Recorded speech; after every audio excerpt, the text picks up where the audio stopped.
नमस्कार साथियों, शिक्षक के स्वाभिमान चैनल में आपका स्वागत है। साथियों, आज पुनः मैं आपके सामने आया हूं, क्योंकि कई साथियों का अभी फ़ोन आ रहा है, तो मैं मुद्दे पे आता हूं। साथियों, पहला मुद्दा यह है कि मैं सुबह सुबह जब जगा तो देखा कि पूर्ण नियोजित शिक्षक समूह है जिस पर एक मैसेज वायरल हो रहा था, और मैंने उस वीडियो को, ऑडियो था वीडियो नहीं था, मैंने पूरा सुना। उस व्यक्ति का चेहरा नहीं दिख रहा था कि वो है कौन। उसमें नियोजित शिक्षकों को डराने का पूरा प्रयास किया गया है, दिग्भ्रमित करने का पूरा प्रयास किया गया है। वो कौन बंधु है मैं नहीं जानता, क्योंकि उनका चेहरा देखूंगा, ऐसे नियमों की बात कर रहे हैं जैसे लग रहा है कि सुप्रीम कोर्ट से वो रिटायर्ड जज आ गए हों। लेकिन ऐसी कोई बात नहीं है। उनकी मैंने देखा कई गलत बयानबाजी उसमें किए हुए हैं, जिसका तथ्य से कोई मतलब नहीं है। बंधुओं, आज सुबह मैं अपने विद्वान अधिवक्ता धनंजय बाबू, जो समस्तीपुर के हैं, मैंने उनसे करीब 45 मिनट बातचीत किया और अपनी समस्याओं से, शिक्षकों की समस्याओं से अवगत कराया। उसके बाद उनसे मैंने कई प्रश्न किए कि इसमें क्या हो सकता है। उन्होंने बखूबी मुझे मार्गदर्शन दिया।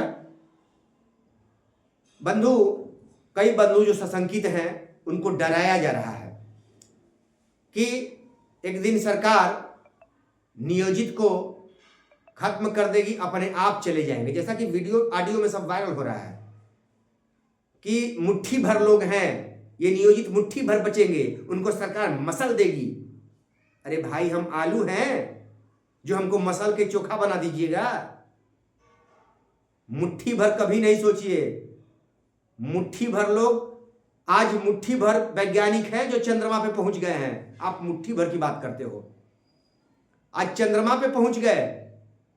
वही मुट्ठी भर ताकत है जो चंद्रमा पर पहुंचे हुए हैं। पूरा विश्व के लोग नहीं वैज्ञानिक हैं, मुट्ठी भर वैज्ञानिक हैं, लेकिन वो चंद्रमा पर पहुंचा दिए, हवाई जहाज बना दिए। आप मुट्ठी भर को क्यों कमजोर समझते हो भाई? क्यों हमारे साहस को कमजोर करने का प्रयास हो रहा है? वैसे सरकार के दलाल लोग हैं जो ऐसा साहस कर रहे हैं, जो चाहते हैं कि इसमें से चले जाए ताकि हमको कष्ट ना हो, कहीं इनको हमसे अधिक ना फायदे मिल जाए। ये सोच करके बहुत सारे भ्रम पैदा किए जा रहे हैं। धनंजय बाबू का स्पष्ट जो बातें हुई, उनके कुछ अंश हैं बंधुओं। मैंने कहा कि ये बताइए वकील साहब कि क्या नियमावली को सरकार स्वतः समाप्त करके सारे शिक्षकों को गड्ढे में ढकेल देगी?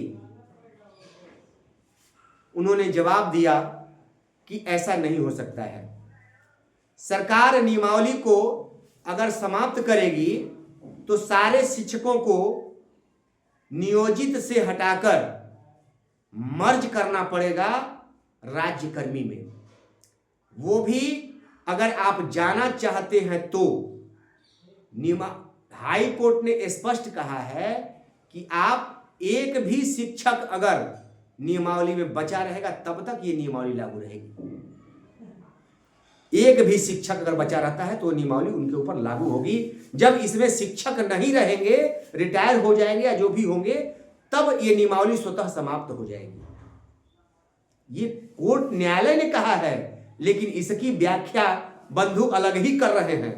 हमारे कई विद्वान बंधु हो गए हैं जो अलग ही व्याख्या करके डराने का काम कर रहे हैं। कई जिलों से डराने की भी बातें आ रही हैं कि ऐसा लोग कह रहे हैं कि आप भी आ जाओ, नहीं तो भविष्य में कहीं के नहीं रह जाओगे। अरे मेरे भाई, आप कहां के हैं? दूसरी बात कि आपके ऊपर कोई कार्रवाई नहीं, नियमावली समाप्त नहीं होगी। स्पष्ट कहा कि ऐसा नहीं है। आप हाईकोर्ट का, न्यायालय का आदेश है एकदम सीधा सा कि जब तक नियमावली में एक शिक्षक भी रहेंगे उनके ऊपर ये नियमावली लागू रहेगी। अगर सरकार संशोधन करके और इस नियमावली को हटाना चाहेगी तो बिना परीक्षा, बिना शर्त उनको हमें मर्ज करना होगा। अगर हम नहीं जाएंगे तो हमारे लिए उनको नियमावली रखनी होगी। ये नियम है। वो सरकार हमको परीक्षा के लिए बाध्य या जाने के लिए बाध्य नहीं कर सकती है। हम बाध्य क्यों होंगे? हमको सारी सुविधाएं दीजिए, हम तब जाएंगे। हम नहीं जाएंगे, हमको इसी में सुविधा जो नियमावली में सुविधा दीजिए। दूसरा प्रश्न था बंधुओं कि क्या नियमावली में जो सुविधाएं हैं, स्नातक प्रमोशन, उसके बाद प्रधानाध्यापक प्रमोशन, क्या सरकार हमको देगी? उन्होंने स्पष्ट 2 टूक कहा, वो तो देना ही पड़ेगा सरकार को। वो तो सरकार को देना ही देना है जो नियमावली में उन्होंने दिया है। नियमावली का, चूंकि वही नियमावली बनाए हैं, उस नियमावली का पालन उनको करना ही होगा। इसीलिए तो न्यायालय बना है। अगर ये न्यायालय नहीं होता बंधुओं, तो उनसे प्रश्न पूछिए कि 34,540 जो मुट्ठी भर थे, वो तो कहीं नियोजित थे ना कहीं सर्विस में थे, कैसे उनको न्याय मिला बंधुओं? तीसरी बात बंधुओं, मैंने उनसे बात की कि हम लोग का स्तर समूह है, हम लोग किसी संघ संगठन या उससे हम लोग का कोई ये नहीं, ताल्लुक नहीं है। हम लोग प्राइमरी से लेकर के और +2 तक के शिक्षक एक साथ हैं जो नियोजित हैं, और हम लोग चाह रहे हैं कि ग्रेच्युटी, ईपीएफ, इन सारे मुद्दों का हमको लाभ मिले। तो इस पे आप क्या कहना है? कहे कि बिल्कुल मिलेगा। जो संविधान के दायरे में है, जो आप पे लागू एक्ट हैं, कई एक्ट बताए, उतना विस्तृत बताने में बहुत लंबा हो जाएगा, तो उसके तहत आप आइए। वो तो देना ही होगा सरकार को। कुछ मूल अधिकार होते हैं जो देना पड़ता है, तो वो चीजें उनको देना होगा। पंचायती राज को समाप्त नहीं कर सकते हैं। तो वकील साहब का कहना है कि आप लोग निसंकोच रहिए। जो कहता है कि प्रधानाध्यापक नहीं, उनको प्रधानाध्यापक देना पड़ेगा। प्रधानाध्यापक इसके बाद हमको बोले कि संजय जी, आप इसके बाद प्रमोशन ही आपका हो जाता है, उसके बाद प्रधानाध्यापक के लिए जो ऐसे बंधु होंगे, प्रधानाध्यापक के लिए आप फाइल कर दीजिए। प्रधानाध्यापक का भी नियमावली में है, वो देना पड़ेगा। अगली बात थी बंधु, हमने पूछा कि सर बताया जाए कि आज नई सूची बनाने का आदेश माननीय न्यायालय ने दिया है मेरे आदेश में, तो क्या इस सूची में जो आज बनेंगे उन्हीं का प्रमोशन होगा, या जो मान लीजिए इसमें से सीधा पास कर चले जाएंगे उनको भी उसका लाभ मिलेगा? बोले कि वर्तमान में तो ऐसा कुछ नहीं है, जो प्रमोशन की सूची में आएंगे उन्हीं को लाभ मिलेगा। क्योंकि न्यायालय ने पूर्व के हुए प्रमोशन को नहीं मान्य करार दिया, क्योंकि उन्होंने कहा कि वो ठीक है, सारी चीजें ठीक है, लेकिन एक नई सूची आरक्षण नियम का पालन करते हुए बनाइए। तो जो सूची में शामिल होंगे उन्हीं को इसका लाभ मिलेगा। तो इस तरह से कई बातें उन्होंने स्पष्ट कहा। और सबसे मेरा मूल जो था, जो शिक्षक डरे हुए हैं, डराया जा रहा है कि मुट्ठी भर बच जाएंगे तो उनको मसल देगी सरकार, उनकी बातों को नहीं मानेगी।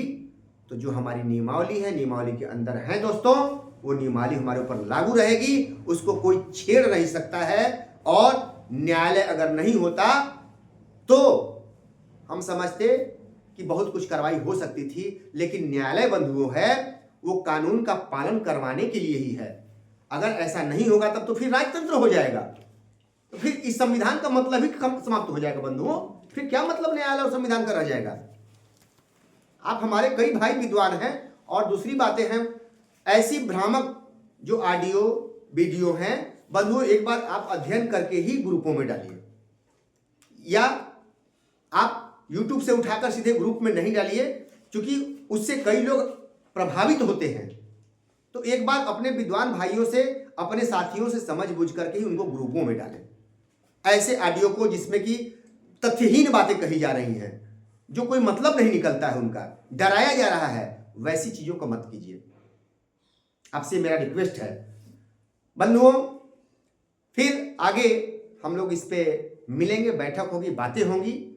मैंने पूरे बिहार के लिए, नियोजित के लिए एक ग्रुप बनाया है, उसमें हम लोग शामिल हो रहे हैं, उस पर चर्चा भी करते हैं, चर्चा होती है, बातें होती हैं, और उस पर हम लोग निर्णय लेंगे कि आगे हम लोग कैसे करें। अभी हम लोग देख लें कि कितने बंधु बच रहे हैं, कितने बंधु योगदान कर रहे हैं विशिष्ट में, उनका अपने अपने विद्यालय में हम स्वागत है, आइए। अरे हम पहले से 3 थे, अब 4 हो गए, चलिए भाई, अच्छी बात है, तो उससे कोई दिक्कत नहीं है बंधुओं।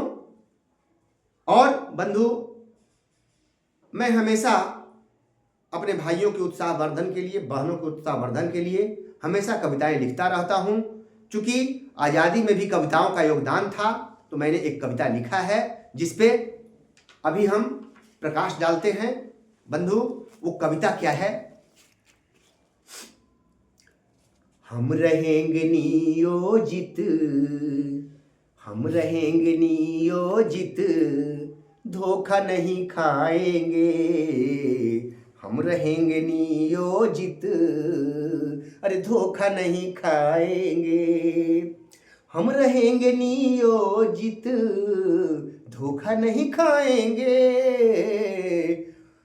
हम रहेंगे नियोजित, धोखा नहीं खाएंगे। उनके बुने जाल में ही, उनके बुने जाल में ही, अरे उनको हम फंसाएंगे। उनके बुने जाल में ही उनको हम फंसाएंगे। 34,540 की तरह हम भी जीत जाएंगे। 34,540 की तरह हम भी जीत जाएंगे। हम रहेंगे नियोजित, अरे धोखा नहीं खाएंगे।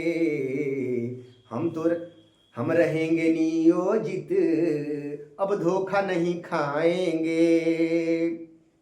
अगली कड़ी है बंधु। जब कहीं नियोजित की, जब कहीं नियोजित की बात कभी आएगी, जब कभी नियोजित की बात कभी आएगी। अरे खींचे खींचे हुए रहते हो, खींचे खींचे हुए रहते हो क्यों? अरे खींचे खींचे हुए रहते हो क्यों? विशिष्ट भाई ध्यान कहाँ है? खींचे खींचे हुए रहते हो क्यों? विशिष्ट भाई ध्यान कहाँ है? जरा बताओ, विशिष्ट नियमावली में शिक्षक का सम्मान कहाँ है? जरा बताओ, विशिष्ट नियमावली में शिक्षक का सम्मान कहाँ है?